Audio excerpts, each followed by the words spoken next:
सहनावतु सहनौ भुनक्तु सह वीर्यं करवावहै तेजस्विनावधीतमस्तु मा विद्विषावहै। ॐ शान्ति शान्ति शान्तिः।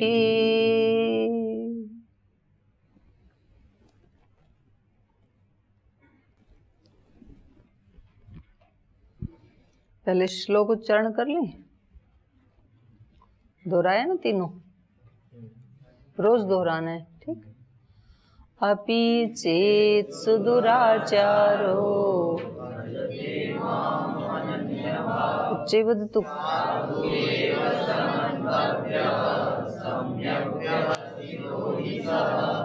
क्षिप्रं भवति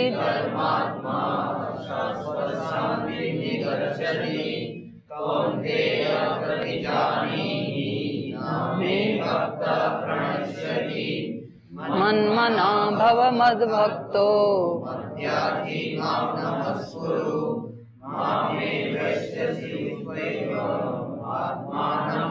परायणः। और कल फिर वो कर लो, दैवी संपदा, वो तो कर ही रखा है पहले। तो 16वें अध्याय के हैं ना 3 श्लोक, तो केवल दैवी संपदा। अगले 2 में आसुरी है, वो फिर अगले दिन, तो पहले ही याद है। और जब बोलते हो तो पुस्तक में देख के नहीं, वैसे बोला करो बिना देखे, कुछ कुछ बीच बीच में देख लेते हैं पुस्तक बंद करके फिर देखा करो, बोला करो। तो कल हम पढ़ रहे थे 10वें अध्याय में भगवान जी को अपनी विभूतियां बताते बताते उनको संतोष नहीं हो रहा है, और भी ज्यादा बताना चाहते हैं। तो फिर उनको बता रहे थे कि जो ये सद्भाव हमारे अंदर हैं, ये सब क्या है, मेरा ही स्वरूप है, मुझसे ही पैदा हुए हैं। ईश्वर को देखना है ना, तो ये तो हमारे खुद के रोज के अनुभव है ना, सुख दुख आदि जो भाव हैं, और क्षमा, सत्य, दमन, शमन, ये सारे भाव, बुद्धि, ज्ञान, मोह, अमोह, ये सारे तो हमारे रोज अनुभूति में आते हैं। तो ये सारे भावों का भी स्वामी कौन है? ईश्वर ही है। ईश्वर से ही उत्पन्न हुए हैं ये सारे भाव। तो अगले श्लोक में बताएंगे, मत्त एव पृथक विधाः अहिंसा, समता, तुष्टि, ये सब दान, यश, अपयश, भवन्ति भावा भूतानां मत्त एव पृथक विधा, अलग अलग प्रकार के जो ये भाव हैं, ये सब मुझसे ही उत्पन्न हुए हैं। तो इनमें तू मेरे को ही देखना शुरू कर। जब जब इन भावों में हम होते हैं तो कैसे अनुभव करें कि एक मैं दृष्टा हूं और एक ये दृश्य है, क्षमा है, सत्य है, दम है, जो भी है ये दृश्य है मेरे लिए, अभी बुद्धि के लिए। दृश्य मतलब जिसको देख रहा हूं, और एक मैं दृष्टा हूं। तो ऐसे आपको जब आप दृष्टा और दृश्य इन दोनों भावों में रहना एक बार प्रैक्टिस करेंगे, तो फिर आपको सब जगह वही दिखाई देगा। क्योंकि मुझसे जो अलग है वो मैं नहीं हूं ना। अभी हमने सब मिक्सअप कर रखा है। 3 चीजें हैं, शरीर, बुद्धि और आत्मा। 3 चीजें हैं, और चौथा लगाओ तो प्राण लगा लो। अब शरीर में फिर इंद्रियां आ ही जाएंगी, जो अलग से ना बोल के मैंने इसलिए शरीर ही बोला। शरीर क्या है? इंद्रियों का समूह ही है ना, हाथ पैर और सब इंद्रियां, ये सब मिला करके तो शरीर बना है। तो शरीर है, बुद्धि है, बुद्धि में मन भी आ गया, चित्त अहंकार सब आ गई। शरीर है, बुद्धि है और आत्मा है, 3 है। ये तीनों घुलमिल रखे हैं अभी हमारे। शरीर, बुद्धि और आत्मा सब मिक्सअप हो रखा है। तो जब कभी शरीर को चोट लगती है तो हम बोलते हैं कि मुझे चोट लगी है आज। चोट मुझे नहीं लगी थी ना, शरीर को लगी थी, पर हमारा अभ्यास क्या हो रखा है, शरीर के साथ तादात्म्य करने का हो रखा है। दुख या सुख ये बुद्धि मन को होते हैं। तो जब हम बोलते हैं कि आज तो बड़ा दुखी हूं मैं जी, आज तो मैं बड़ा प्रसन्न हूं, तो अब हमने मन के साथ अपना तादात्म्य कर लिया, मैं को मन के साथ जोड़ लिया, अलग नहीं रखा। और जब हम सोते हैं रात को और फिर हम बहुत अच्छी सी नींद में सोते हैं और सुबह उठ के कहते हैं आज तो मैं बहुत अच्छे से सोया, बहुत अच्छी नींद आई आज तो ये अनुभूति किसको हुई थी रात को? मन तो था ही नहीं। मन जब तक काम करेगा तब तक तो स्वप्न अवस्था होती है, तो वो अच्छी नींद नहीं होती स्वप्न वाली। जो गाढ़ निद्रा होती है तब मन चुप हो जाता है, तब आत्मा ही आत्मा का दृष्टा होता है, वो आत्मा को अनुभव हो रहा होता है। उस समय जब सारी इंद्रियां चुप हो गई, मन भी चुप हो गया, बुद्धि भी चुप हो गई, तब केवल वो ईश्वर के साथ या ब्रह्म के आनंद में आनंदित है, वहां से एनर्जी मिल रही है उसको। और उठने के बाद उस आनंद की स्मृति कर रहा है, बुद्धि स्मरण कर रहा है कि मेरे को बहुत अच्छी नींद आई, मतलब मैं उस समय आनंद में था। तो ये तीनों अलग अलग हैं, क्योंकि एक तो है देखने वाला। जब मैं कहता हूं कि मेरा शरीर, मेरे को चोट लगी, तो चोट को देखने वाला कोई है ना वहां पे, चोट अलग है, देखने वाला अलग है। जब मैं कहता हूं कि मैं सुखी हूं आज, तो सुख अलग है और मैं देखने वाला अलग हूं। तो ये बुद्धि के स्तर पे तो हमें समझ में आ रहा है, लेकिन प्रैक्टिकली अनुभूति के स्तर पे हमें समझ में नहीं आता है। वो सब हम एक ही करके रोजाना अभ्यास करते हैं। तो ये कह रहे हैं इनको मेरे से बनाए हुए, वो मुझसे प्रभूत हुए हैं, उनका प्रभाव मेरे से हुआ है, ऐसा तू मान। स्थूल जगत तो हम मान लेते हैं कि ये सूरज, चांद, नदी, पर्वत सब किसने बनाए, तो वहां पर किसी मनुष्य का नाम है नहीं, मनुष्य बना सकता भी नहीं, तो वहां तो हम मान लेते हैं क्यों, किसने बनाए, ईश्वर ने बनाए, ऐसे मान लेते हैं हम। लेकिन वहां हमें ईश्वर दिखाई नहीं देता है, तो हम अपने अंदर कैसे ढूंढें फिर? मुझको भी ईश्वर ने बनाया, तो उसको देखें कैसे? तो कह रहे हैं यहां से जो आप रोज जिन चीजों को देखते हो ना, पहले उनको मेरा ही बनाया हुआ, वो भाव अभाव सब मेरे ही बनाए हुए हैं, पहले आप इसका अभ्यास कर लो। तो कल वाले या पीछे वाले पार्ट से आपका कोई प्रश्न है तो पहले पूछ लीजिए, फिर आगे चलेंगे। इनको दे दो माइक।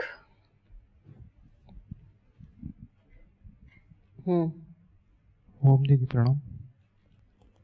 हाँ दीदी, जैसे ये जो 9वें अध्याय में जो 34वां जो श्लोक चल रहा था, इसके बाद में आपने बताया था कि जैसे हम किसी चीज़ का उपयोग नहीं करते हैं तो वो नष्ट हो जाती है। तो इसको तो हम मानते हैं कि चलो ठीक है, धन दौलत का अगर जो उपयोग नहीं करते तो नष्ट होती है, दूसरी चीज़ों का भी उपयोग करते नष्ट होती है। पर अगर जो जैसे कोई साधक है, वो साधना जैसे कर रहा है, शुरू में जैसे कि उसने कम उम्र में साधना स्टार्ट कर दी, और उसके बाद में वो बीच में किसी कारणवश कभी क्या होता है कि छूट जाती है, तो क्या उसकी वो साधना नष्ट हो जाएगी? साधना तो नष्ट नहीं होगी, संस्कार तो बने रहेंगे, पर साधना किसको कह रहे हैं आप? साधना जैसे कि साधना तो अनेक प्रकार की हो सकती है, ध्यान लगाता है शारीरिक या भी, फिर मानसिक भी। ध्यान लगाता है या फिर किसी मंत्र को सिद्ध करता है, वो तो टूट ही गई। मंत्र का आप मंत्रोच्चारण कर रहे थे, अब नहीं कर रहे हैं, तो टूट गई, लेकिन उसके संस्कार अभी बने हुए हैं आपके, तो अब दोबारा करोगे तो फिर बहुत जल्दी ही फिर वैसी स्थिति बन जाएगी।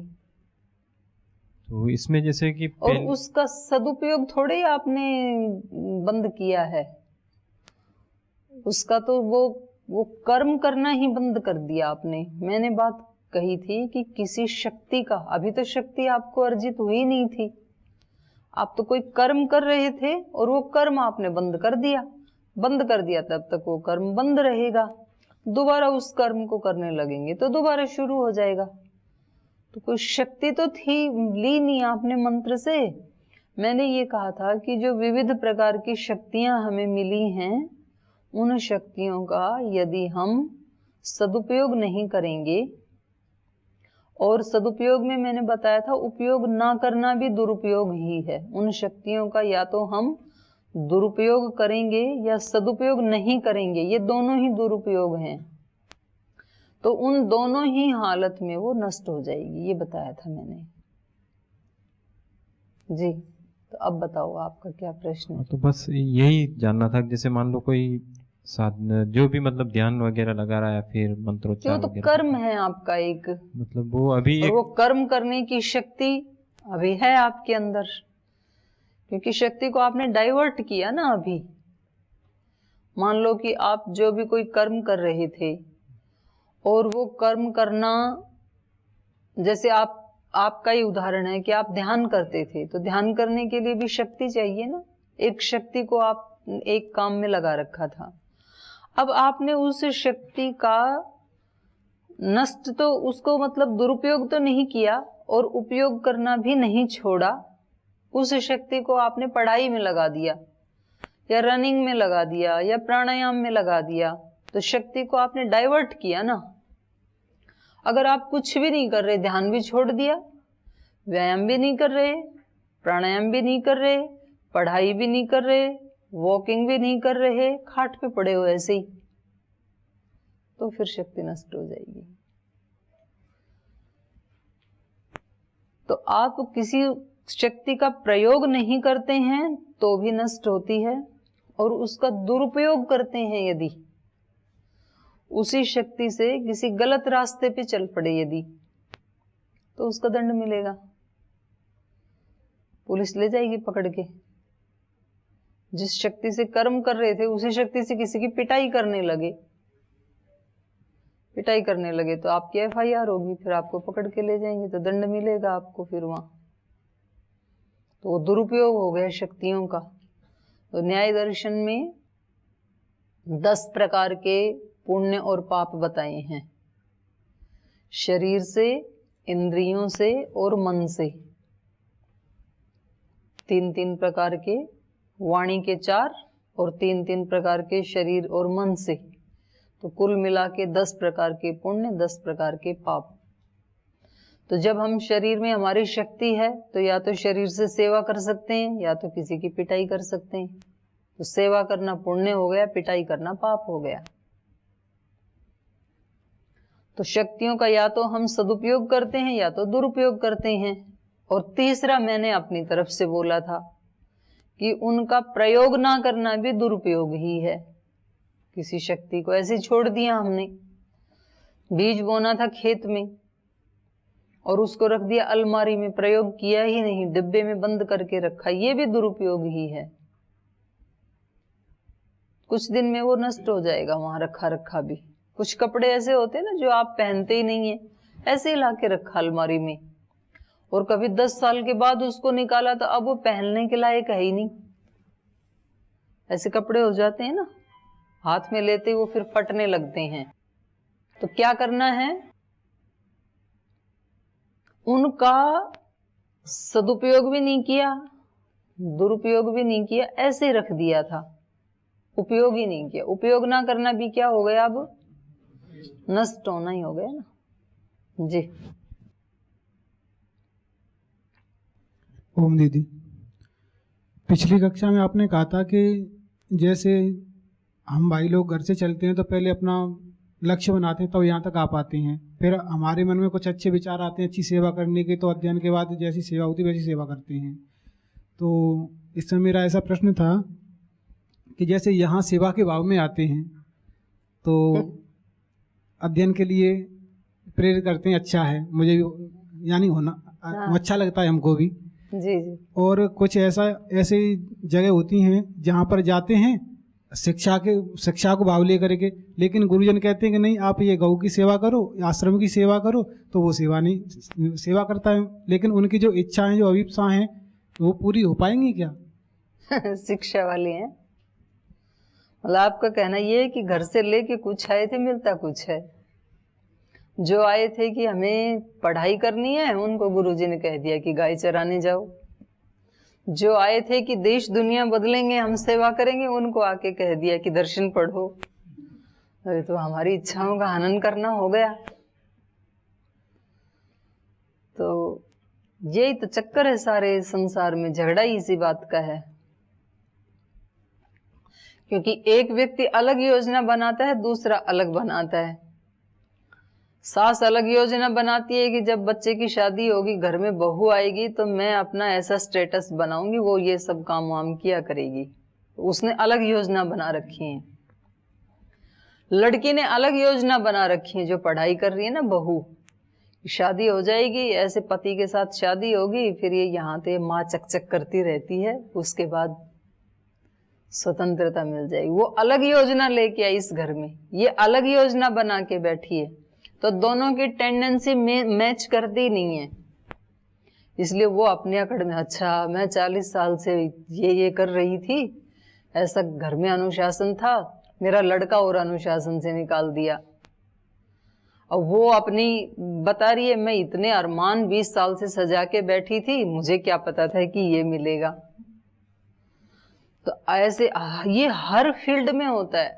आप अपने एक अरमान सजा के आए थे यहाँ पे, देश में भ्रष्टाचार हो रहा है, कहीं कुछ हो रहा है, कहीं कुछ हो रहा है, वहाँ जाएंगे और स्वामी जी इतने अच्छे अच्छे भाषण देते हैं, ऐसे व्यक्ति का साथ निभाना चाहिए और जा करके सारी दुनिया को बदल देंगे हम।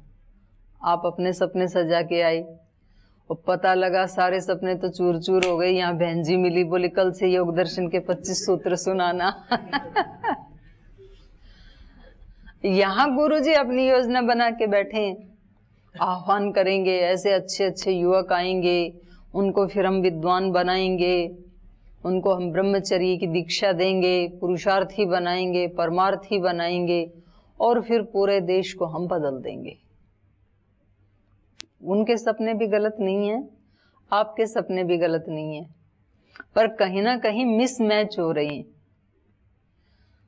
देखो, जो योग दर्शन में जो सूत्र है ना, मैत्री करुणा मुदितोपेक्षाणाम सुख दुख पुण्य पुण्य विषयाणाम भावनातस चित्त प्रसादनम, बहुत बड़ी साइंस है वो ऋषि की, ऐसे नहीं बोल दिया, बहुत बड़ी खोज है वो।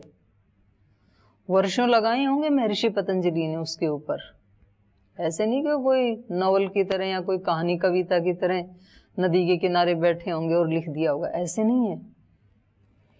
4 ही प्रकार के लोग होते हैं संसार में, सब जगह, और उन 4 प्रकार के लोगों से कैसे हमें डील करना है, ये यदि हमें नहीं आता है तो जीवन की सब खुशियां जो है वो दफन हो जाती हैं। और जिनको डील करना आ गया वो फिर कामयाब लोग हो जाते हैं, वो दूसरों से भी अपना करवा लेते हैं। मैत्री, इन्होंने कह दिया मैत्री, इन्होंने कह दिया सुखी दुखी पुण्यात्मा पापात्मा। ये ऋषि के अपने शब्द हैं, क्योंकि ऋषि जो है ना वो सभ्य शब्दों का प्रयोग करते हैं। आज की भाषा में यदि मैं आपसे बात करूं जो आपको बहुत अच्छे से समझ में आए, क्योंकि सुखी दुखी पुण्य पाप ये कहते ही एक अलग इमेज बनती है आपके माइंड में। और मैं आपको कहूं कि एक प्रकार के लोग जीवन में आपको ऐसे मिलेंगे जो बहुत मौज मस्ती करने वाले होते हैं। उनको हमेशा क्या चाहिए होता है, नाचना, गाना, डांस, वायलिन बजाना, डमरू बजाना, ढोलक बजाना, तबला बजाना, खुश रहते हैं वो चलते चलते भी डांस करके जाते हैं वहां तक, ऊपर तक सीढ़ियों में जाएं तो भी उछलते हुए जाते हैं। वो अपनी उनकी एक मस्ती की दुनिया होती है। वो ट्रेन में भी जाएं तो हंसी मजाक करते हुए जाते हैं, और खास करके उसमें होते हैं युवक और युवतियां। एक जो एज होती है ना, उनकी एक अलग ही दुनिया होती है। तो कोई इधर से थोड़ा सा बेचारा ऐसे झुक के चले तो भी वो जोर से हंसेंगे, उसकी हंसी उड़ाएंगे। कोई सीधा जाए तो भी हंसी, उनको हंसना ही है। हंसने का कोई कारण नहीं होता है, हंसते हैं। तो कुछ बड़े भी होते हैं ऐसे। ये एक प्रकार के लोग हैं। दूसरे प्रकार के लोग होते हैं जिनको फौजी अनुशासन, एकदम से उनके आते सन्नाटा छा जाएगा। फिर तो दूसरी प्रकार के लोग होते हैं वो बहुत अनुशासन प्रिय होते हैं, जैसे फौजी होते हैं। क्लास में बैठते हो तो ऐसे बैठना है आपको, पंक्तियों में बैठना है, कोई लेट नहीं आना है कक्षा में। और मतलब जो उन्होंने एक सिस्टम बना रखा है उसको यदि ब्रेक किया तो फिर उनको अच्छा नहीं लगता है। वो दूसरी प्रकार के लोग हैं। फिर एक तीसरी प्रकार के लोग होते हैं, बहुत बारीकी से उनको मतलब बाल की खाल निकालने वाले, उसको भी उधेड़ के देखेंगे इसके ऊपर कौन सी खाल है, बहुत बारीकी। मतलब हर चीज में उन्होंने क्यों, ऐसे क्यों हुआ, ऐसे क्यों हुआ, क्यों उनका खत्म ही नहीं होता है कभी भी। तीसरी प्रकार के। चौथे हैं बिल्कुल ठंडे आराम से रहने वाले। आप कभी उन ऐसे लोगों से मिलेंगे ना, आपके घर में भी यही हैं, आपके समाज में भी यही हैं, आप भी इनमें से ही कोई एक हैं। अब उनके साथ डील कैसे करें? एक व्यक्ति के घर आप जाते हो, आपको कोई अपना सामान उनको देना है, उनको अपना कोई सदस्य बनाना है, संगठन का है, संगठन का कोई कार्यकर्ता बनाना है, आपको उनको गुरुकुल में लाना है, तो पहले आप उसका मिजाज, उसकी टेंडेंसी को तो पहचाने। तो मान लो आप गए और पहली प्रकार के व्यक्ति मिल गए आपको। पहली प्रकार वाले व्यक्ति कौन से थे? तो वो दरवाजा खोलते ही ओ आइए, वेरी गुड, वेलकम, वो मतलब 4 बार आपको उनके बोलने में भी एक म्यूजिक ही होगा। तो आप समझ लेना ये पहली प्रकार वाला व्यक्ति है, उसके साथ उसी तरह से बात करनी है। दूसरे वाला आप आए, दरवाजा खोलते ही you are 4 minutes late. Yes sir, मैं लेट हो गया था सर, ये आज ना गलती हो गई। लेकिन आप जैसे लोग जब दुनिया में बढ़ जाएंगे, टाइम की कदर करने वाले, समय को दौलत समझने वाले, समय को करेंसी की तरह से वैल्यू करने वाले, देश बदल जाएगा साहब, दुनिया बदल जाएगी। वो बड़े खुश हो, हाँ ठीक है बैठो। तो नाराज हो रहे थे, आप 4 मिनट लेट आई थे।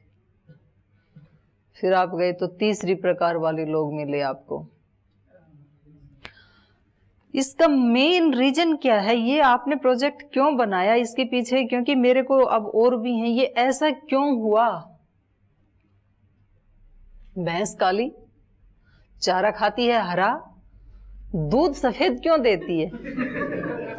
क्यों हुआ ऐसे? मतलब उनको क्यों चाहिए? हर चीज के पीछे उनको बहुत सूक्ष्मता चाहिए, ऐसा क्यों हुआ? तो आप उनको पहले बारीक से ही दे दो, जो उसका स्टेट है ना पूरा प्योर रस, वो दे दो उनको, जाए जी ये है इसका, हाँ ठीक है बस। और फिर चौथे वाले, हाँ आ गए, आ जाओ बैठो। मतलब वो हिलते ही नहीं है। पाकिस्तान पे हमला हो रहा है, पाकिस्तान की सीमा पे हमला हो रहा है भारत की सेना पे, ओ आराम से बैठे। वो अंदर घुसने को है, ये आराम से बैठे। कुछ भी हो रहा है, किसी ने कहा आज तो आपकी 1 करोड़ रुपए की लॉटरी लग गई, अच्छा ऐसा। किसी ने कहा आज तो आपकी फैक्ट्री में आग लग गई, अच्छा। तो इन पे असर ही नहीं पड़ता है कुछ भी, बिल्कुल ठंडे, बिल्कुल शांत। ये चौथी तरह के लोग हैं। आपको इनको कार्यकर्ता बनाना है तो क्या करोगे फिर? बोले जी बस केवल 5 साल आप मेहनत कर लो, उसके बाद तो पूरे जीवन सोना ही है, अपने को आराम ही आराम करना है। बोले बस केवल 5 साल, चलो 5 साल देते हैं आपके संगठन को। वो ज्यादा मतलब उनको आराम पसंद है। तो ये होता है कि नहीं होता है? और ये कहीं भी ये मिसमैच होगा ना, यदि टेंडेंसी, वही झगड़ा होगा। और आपने अगले व्यक्ति की प्रकृति को पहचान लिया और उसको उसी रूप में स्वीकार कर लिया। आपके पिता को आदत है 4 बजे उठने की और आपको आदत है 6 बजे उठने की, तो वो जो भी दिन भर घर में जो भी आते हैं उनको सबको बताते हैं मैं 4 बजे उठता हूं, 4 बजे उठना चाहिए सबको। अब जो स्टूडेंट आपका मित्र आया आपसे मिलने के लिए, अब वो सोते ही 3 बजे हैं, तो कहेंगे बापू 4 बजे उठ जाएंगे तो हम जिएंगे कैसे, और कितने दिन जिएंगे? एक दिन तो उठ जाएंगे 3 बजे सो के, रोज 4 बजे कैसे उठेंगे? अब इस पिता को समझा सकते हो आप उससे झगड़ा करने लगो तो आप उनको समझा पाओगे? नहीं समझा पाओगे। तो उनसे क्या कहना है? हाँ ठीक है, तो आप बिल्कुल ठीक कह रहे हैं, 4 बजे उठना चाहिए, ब्रह्म मुहूर्त में दौलत बरसती है, अमृत बरसता है।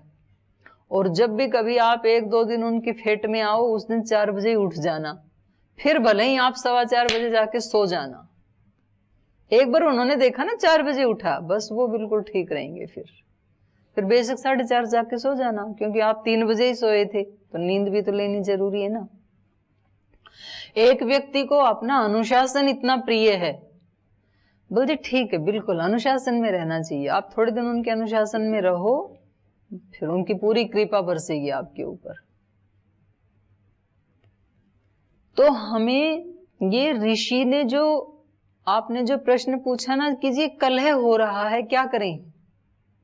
मतलब हम कुछ और अरमान लेके आए और सपने लेके आए, वो ठीक है, आप जो पढ़ा रहे हो वो भी ठीक है, लेकिन वो हमारी टेंडेंसी से तो मैच नहीं हो रहा। अब ये देखना है कि इसमें अव्वल कौन है, गुरु है कि शिष्य है, घर में पिता है कि पुत्र है, चलती किसकी है?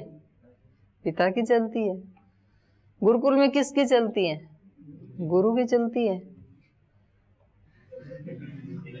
तो अगला उत्तर मुझे देने की जरूरत नहीं है फिर। और फिर ये तो एक संबंध ही ऐसे माना जाता है। देखो कई बार ऐसे भी होता है, देखो हम ज्यादा उन्नति नहीं कर पाते हैं ना, जैसे पढ़ाई में भी ज्यादा हमें सूत्र याद नहीं होते हैं, उसका कारण क्या है? बहुत बोझ रहता है हमारे माइंड के ऊपर, बोझिल रहते हैं हम बहुत। और जितना वजन रहेगा उतना ऊपर उठने में दिक्कत आएगी। ऊपर कौन उठता है? हल्का होता है। जितना जितना वजन नीचे डालते जाएंगे उतना उतना हम ऊपर उठते जाएंगे। पक्षी की हड्डियों में वजन नहीं होता, इसलिए तो आकाश में उड़ता है। हमारी वाड़ियों में वजन है, इसलिए हम नहीं उड़ सकते हैं। तो जैसे शरीर का वजन परेशान करता है, ऐसे ही मन का वजन भी परेशान करता है। जितना जितना मन का वजन हटाते जाएंगे उतने उतने हल्के होते जाएंगे और उतना उतना जीवन में आगे बढ़ते जाएंगे। आप गीता पढ़ रहे हैं, अर्जुन क्या कर रहा है? अपने मन को हल्का कर रहा है। आप देखो दूसरा अध्याय, क्या हालत थी अर्जुन की? कार्पण्य दोषो अपहत स्वभाव, पृच्छामि त्वाम धर्म सम्मूढ़ चेता, यत् श्रेयसात् निश्चितं ब्रूहि तन्मे, शिष्यस्ते हम शाधि माम त्वाम प्रपन्नम। सीदन्ति मम गात्राणि मुखम च परिशुष्यति, वे पथुश्च शरीरे में रोम हर्षश्च जायते। क्या हालत थी? आंखों से आंसू आ रहे हैं, हाथ पैर कांप रहे हैं, पसीना आ रहा है, कितना हाल बदहाल। क्यों? क्योंकि मन के ऊपर बहुत बोझ था।